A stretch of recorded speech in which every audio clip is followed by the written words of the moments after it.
लोकसभा चुनाव से ठीक पहले दिल्ली के मुख्यमंत्री अरविंद केजरीवाल की गिरफ्तारी ने देश ही नहीं राजस्थान की सियासत को भी गरमा दिया है। केजरीवाल की गिरफ्तारी के बाद से ही सूबे के विपक्षी दलों के नेता केजरीवाल के खुलकर समर्थन में आ रहे हैं और बीजेपी पर हमलावर भी हो रहे हैं।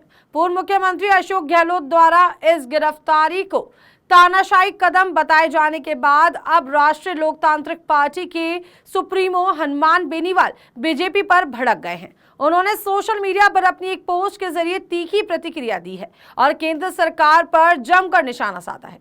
हनुमान बेनीवाल ने एक्स पर लिखा कि विश्व के सबसे बड़े लोकतांत्रिक देश का नेतृत्व करने वाली सरकार द्वारा दिल्ली के मुख्यमंत्री अरविंद केजरीवाल की गिरफ्तारी करवाना यह इंगित कर रहा है कि आने वाले लोकसभा आम चुनावों से पहले केंद्र सरकार ईडी इनकम टैक्स का जमकर दुरुपयोग करने वाली है। इस तरह एक मुख्यमंत्री की गिरफ्तारी करना संवैधानिक व्यवस्था का अपमान है और केंद्र में बैठी भाजपा की सरकार अपने निम्नतम स्तर पर आ गई है। लेकिन इतिहास इस बात का साक्षी है कि तानाशाही की सत्ता भी जनमानस के आगे नतमस्तक हुई है।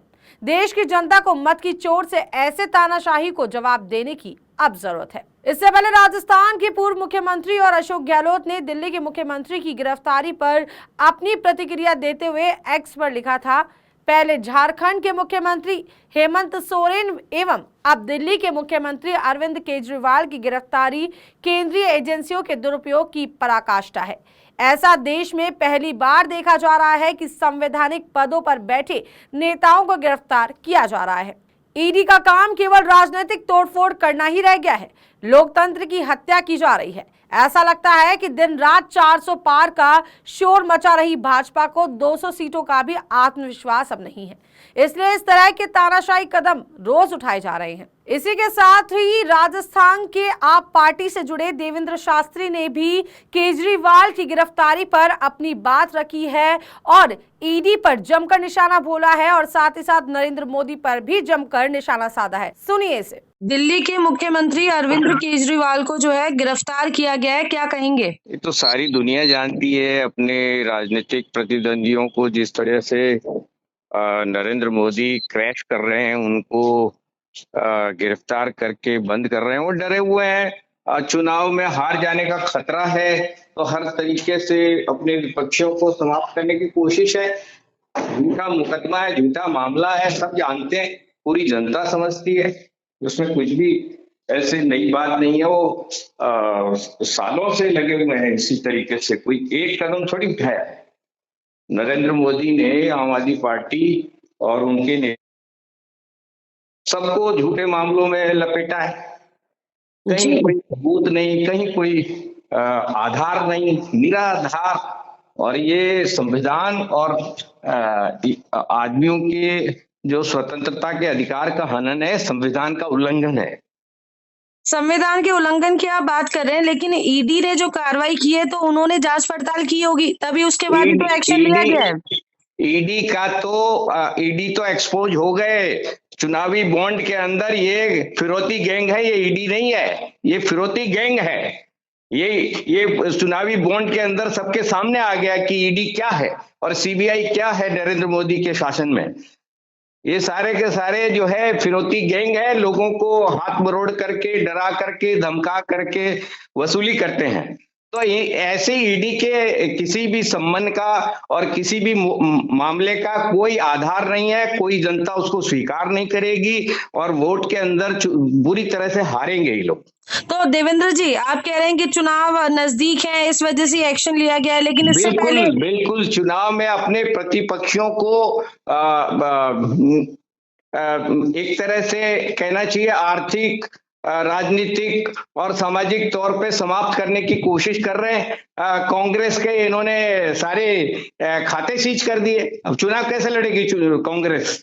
प्रमुख विपक्षी पार्टी के खाते सीज करने जैसी घटना कभी हुई है इतिहास? तो पार्टी के पास इतना फंड नहीं है कि पार्टी अभी चुनाव लड़ सके।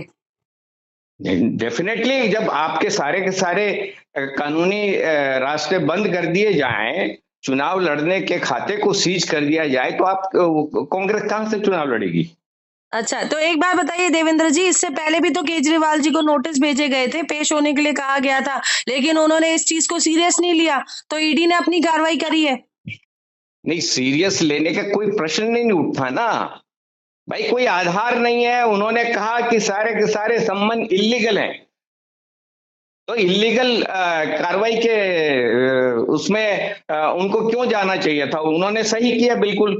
तो उन्होंने कोई अपना स्पष्टीकरण भी तो नहीं दिया ना।